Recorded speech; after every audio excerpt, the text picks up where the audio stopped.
I do say so myself. All right, so we have had quite a few pieces from Asia on the exam in the past. And so if you look at your review pack, you'll see Asia come up quite a lot. But that, to me, that just says that they really like asking all questions about Asia. So I don't think that's going to like stop or anything. But I do want us to focus on ones that we have not talked about as opposed to ones, or that we haven't talked about, that haven't been on the exam as opposed to ones that have been on the exam, right? That seems to make the most sense. So Asia is, let me tell you, 8% of the exam, right? So kind of consider it accordingly. All right, so I think in class we talked about the stupa, right? And so we've talked about Buddhist work before, and there has been, this was on in 2022, that's last year, they had a work about a stupa. So again, I don't think there's going to be a stupa on your exam just because we just had this. That doesn't mean you won't have references to it or MCQ about it. You absolutely might. So just being kind of familiar with Buddhism as a whole. Of course, you need to be familiar with Hindu because we have not had Hindu on the exam. So we'll want to be sure to hit that as well. Main goal of the Buddhist faith, enlightenment, right? Enlightenment. And so you'll see rituals that relate to that. Think about it kind of like Christianity and heaven, this idea of afterlife. And we talked about afterlife with like every different culture, I think. So I'm going to skip ahead. Oops. I know that we did the Terracotta Warriors in class. Do y'all feel okay about the Terracotta Warriors? Wasn't it like a very It was a funerary site, but they have not dug up exactly where the emperor was probably buried because of the mercury and the booby traps and all those different things. But hey! Emily's here, so we're very excited. I'm recording this. Now everyone knows you're here. All right, so I'm gonna skip that just because we did talk about that in class, and I feel like you guys kind of have an idea. One of the main purposes, or main functions of this work, or not functions, but new ideas, is that it was kind of like assembly line the way it was put together. So there has not been a funerary work on the FRQ, and so, ta-da! This would be a good one. For you guys to have there. And then we looked at the funeral banner of Lady Di, which is another funerary work, Death in the Afterlife. Questions about it? We'll feel okay about it? It's the one that they laid over the tomb, the coffin rather, within the tomb. Yeah. Can we still talk about the rest of the tomb if it comes up, not just the About the rest. Yes. So you would want to talk about it being similar to the Egyptians in the sense that they buried her with a lot of stuff. Yes, for sure. Riches and things related to the afterlife. Yep. And then this as kind of a narrative in the sense that it's showing her going to the afterlife, right? It's kind of how we interpret the imagery here. Is it like her mind? Is it her mind? Like what she is right? It reminds her of her societal position. It reminds her, kind of like Hugh Nefer, Book of the Dead, reminds her of that path to the afterlife. It would be something that was also supposed to kind of help her stay there in the tomb, right? Wasn't she like in a lot of boxes? Yeah, she was like coffin within coffin within coffin. 4 different coffins plus multiple tomb levels. And so, so she was like encased. Really, really in there. And then her 4 different coffins. One of the things that I want to mention, this is the earliest specific, like painting of a specific individual we have coming out of China. It's the earliest like portrait of a certain person. Now, we've had portraits, right? Because even the Terracotta Warriors, those were images of real people, or of people. We don't know if they were real people, but of people, based on something. But this is the first time we have somebody who's labeled. Like, this is who this woman is. And that sets up a whole tradition of portraiture in China that we'll see frequently. All right, so Longman case. Did we talk about this in class? Yes. Okay, so this is Another example of a stupa, kind of burial site, reliquary burial site, but rather than just being something to circumambulate, like out in a field with nothing around it, this one is built in situ into the side of a mountain, right? A cliff face. And the main idea of this work, like we can look at it and go, oh, this is about Buddha. Yes, but it's mostly about the Tang Dynasty. It was them being like, look at the resources we have, look at the command of the landscape that we have, look at how we are able to create such huge pieces, the sophistication. And so it was their way of like marking that landscape for themselves and for future generations. So power and authority as much as it is sacred space. So that Buddhist imagery being usurped into something sacred, something royal. It already was sacred. All right, so this is one we did not talk about in class. This is a crown. So anytime you have a crown or a cape or a breastplate or a mask, it's always, always, always part of a costume.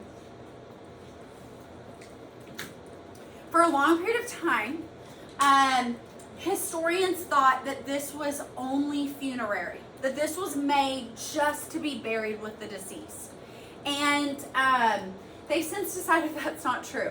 And the reason they thought that is because this gold, especially up here, the part that looks like trees and antlers, is super thin. Like, it's almost like a few layers of foil put together, that kind of thin. And you can tell that it was just cut out, and it has these dangly kind of ornamentation on it. And historians were like, there's no way that this could be worn any way other than in death, right? It would just fall apart. It's too fragile. And they've since decided that's not true, that it would have been worn at other ceremonial events, but not every day, right? Just like feather work would only be worn at certain times as part of a costume, this would have been part of a costume. This is coming out of the Three Kingdoms period in Korea. And the little like comma shapes that hang on it are jade. And then, of course, gold. And then parts of it, like these big rings at the bottom, these are cast, like donuts. So it has hand-cut gold, and it also has cast gold. So two different gold processes, which tells us they're sophisticated, right? Like they know what they're doing here. So it was found in a funerary context, but it's power and authority as well. This is going to also speak to converging cultures, because all throughout the Eurasian steppe, there were different groups that were doing gold crowns like this. So it wasn't just them that were doing this. So some sort of ceremony, ritual, that point at the top. So if you were going to talk about a sacred space on the exam, that point at the top speaks to an axis mundi, right? A connection point between heaven and earth. So literally the king is wearing the center of the world on his head. That's pretty significant. And then I also really like how it's kind of fanned like curtain bangs or something, right? Like it would kind of fan around the sides of the face. So it kind of hangs in the front and side of the head. The goguk goguk, I don't know how to say it in Korean, but that is that comma shape, okay, that you see there. So that can reference like ripe fruits. Okay, if you think about the idea of a berry or banana, and then the tree kind of shape in the center, and then on either side of that, these kind of antler shapes. So man in the natural world is kind of what's being dealt with there as well.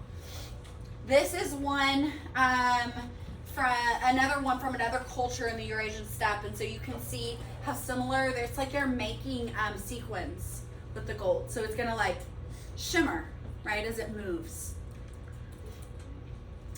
You could also talk about this as being part of a place of commerce, right? Trade along the Silk Road, and that was found burial spot. And this is interesting. It was labeled women's girdle, which it's not a girdle. It's just kind of funny that that's what it was labeled. So part of a costume probably is what that's referring to. All right. I think this is my favorite Asian work. It's hard for me to pick favorites, but I mean, not people, but art. Just kidding. Okay, this is Todaiji. And Todaiji is an amazing, amazing use of resources. I mean, amazing and horrible, but amazing use of resources. So this is man in the natural world to like the top degree. So Todaiji was constructed, or is in Nara, Japan. It was constructed there multiple times. This great hall has burned and then was reconstructed. We do have some artists here. They are from a group called the Key School. How do you think they got that name? From their name, right? So the Key School is a group of sculptors who are working doing monumental, huge wooden sculptures.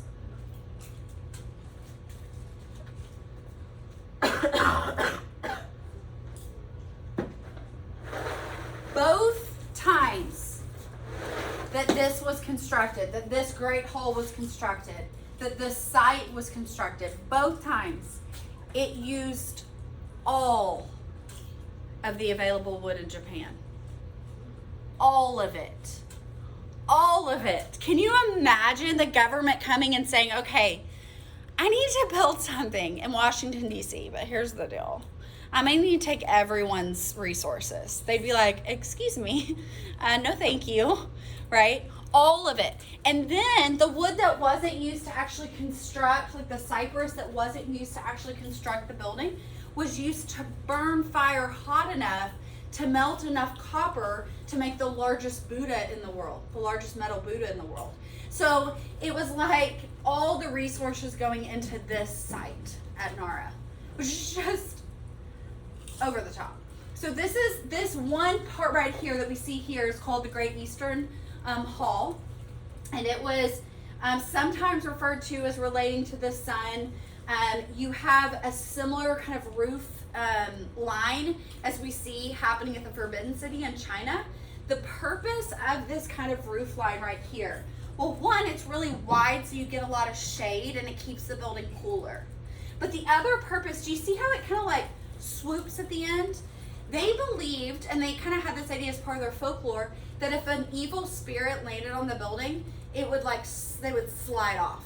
Like a little, like, get out of here. Like a little, sweeping away, which is kind of an interesting interpretation. So this site is Buddhist, but it's also power and authority of Japan through some different leaders. All right, so the Shinto belief merging here with Buddhism.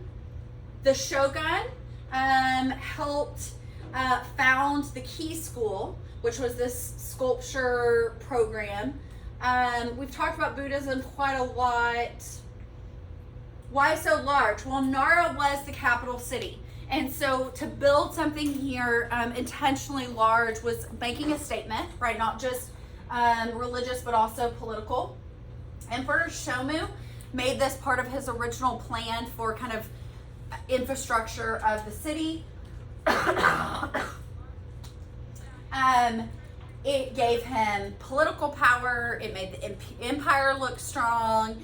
It gave this kind of centralized location for monks and priests and visiting dignitaries, but it cost a ridiculous amount of money and resources. And so it was good and bad, depending on how you looked at it.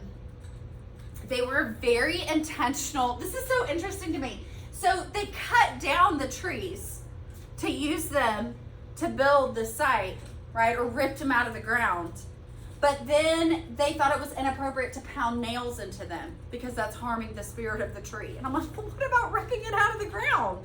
That's okay? So there's kind of this very like specific religious rules that had to be followed. So instead of nailing this whole space together, it's put together like Lincoln logs, right? Like a series of interlocking kind of cuts, which I'm also like, okay, you can cut it, you can't pound a nail into it. Okay, so there's rules kind of about honoring the integrity of the spirit within the natural elements, which we don't see, you know, at the Taj Mahal or at the Parthenon, right? That's something specific here.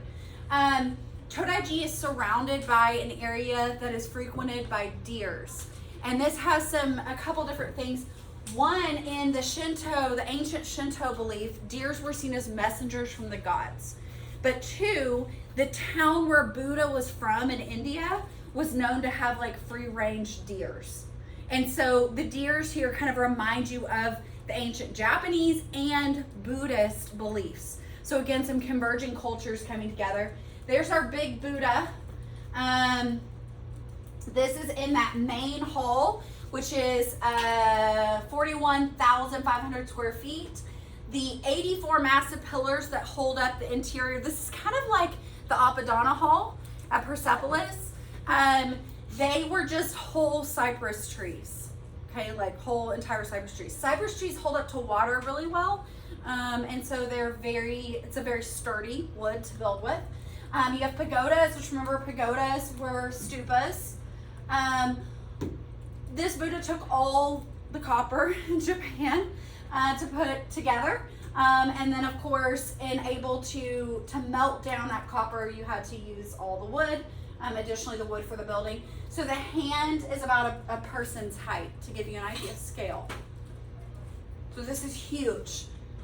The last thing that they would do in one of these Buddhist figures is paint on the eyes. It was called the eye opening ceremony. And so they would actually go in and you would have a monk come in and paint on the eyeball, like the white of the eye and the iris. And so that was like the initiation, like the start, the commemoration of that. Todaiji was burned. It was rebuilt by different shogun over time as you have these different warring groups. Every single time it's using all the resources, every single time it's representing power and authority as well as religion. This is one of the oldest parts, and you can see that kind of like fitting together wood on the outside, and then this bracket system that's really wide, and then the two main sculptures are inside of this. Here they are two guardian figures, like Lama Su. They're guardian figures. These were carved by the Key School. The way that these are made is it's not one solid piece of wood. It's like the artist took blocks of wood, fitted them together, and then carved that block of wood into the shape. And so there's these very like powerful, kind of sassy contrapposto guardian figures. And they stand on either side of the main gate. So you would have to walk through them, like the Lama Su. You have to walk through them to get into the main sacred site. The technology of building with wood really came from Korea, and then the Japanese are just benefiting from it. Again, man in the natural world, because this site used all of those resources. Whole forests were cleared to find cypress that were tall enough to build with. They had to build 118 dams to raise the river levels to float the pillars to the site. So they had to literally change the topography to get them here. All right, questions about Todaiji? So it's a sacred site, a big old sacred site.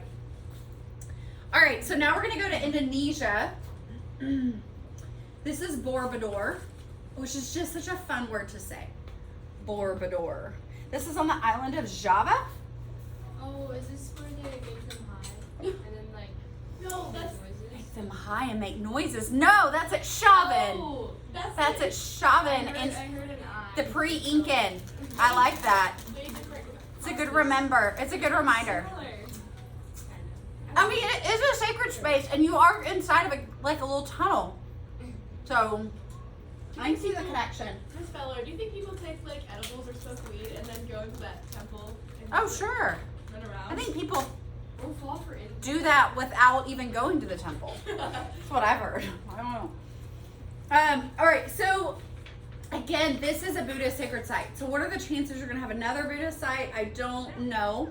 It's a stupa, but it's way more sophisticated than the other stupa we saw. This is much later. And so it's this circle square kind of reaction. And oh my gosh, y'all, I love this stupa. It's just funny to me. So these lowest levels are actually like the lowest levels of circumambulation here are inside of these blocks that look like a stage. They're indoors, like inside. And as you circumambulate through them, right, clockwise, they have like reliefs that say things like ugly face and stupid. And then once you do those levels, you come out here and you walk through these middle levels and things start looking better. And then when you get to the very top levels and you circumambulate, you have imagery that relates to enlightenment. So you literally start in the dark, surrounded by ugly face. Then you go to the middle levels, which show growth, and then you end at enlightenment at the top. And so it's like as you're walking, the imagery, the narratives of the reliefs speak to that, which is just so funny.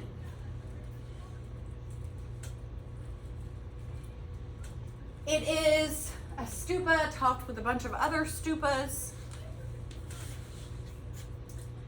It was only used for, they think, about 100 years. Imagine all this building and then 100 years later they're like, let's move the capital. We don't need that anymore. So it was allowed to kind of be taken back over by nature. So it, like the vines and the trees and everything grew back over it. So when the British found it, they unwrapped it, right? Like uncovered it. It lines up with a volcano nearby. That's kind of what was in that first image. Okay, kind of in a line there between the volcano and it. So it's almost like man-made, like they're responding to the volcano, right? In that imagery. This idea of path is part of Buddhism. And if you think about a mandala, right, which has that circle square, it's this understanding of the cosmos, a map of the cosmos. Do you see how if you could magically pinch the center of this mandala and kind of raise it up, it might take that shape? And so it's kind of their understanding of the cosmos in a map. So it's like a pyramid, a stupa, a sacred mountain, a temple, all those things together. Circumambulation, and then once you reach this top level, you have all these different stupas that are surrounded by lattice work, like bell-shaped lattice work. And then inside each of these, there's like 72 or 74. There's another Buddha. So it's just like Buddhas everywhere. I think oh my gosh, I was supposed to say 504. I was like, I think there's 504 Buddhas here. Look at me. And so used to, with our earliest stupas, no Buddha, right? They added a Buddha later, but originally no Buddha. And now it's like Buddhas for all. So lots of imagery there. We talked about Angkor in class, so I'm going to skip it. We did our Hindu day. Please, please, please know these Hindu works because, again, there's never been a Hindu work on the exam. You would want to know that. Lakshmana, same thing. Know that work. That's the kind of sexy one. I mean, it has like sex rituals. Oh. Sorry. I'm not calling a temple sexy. I could see myself doing that, but that's not what I was doing there. Okay, I'm gonna pause this just because I think it'll be hard to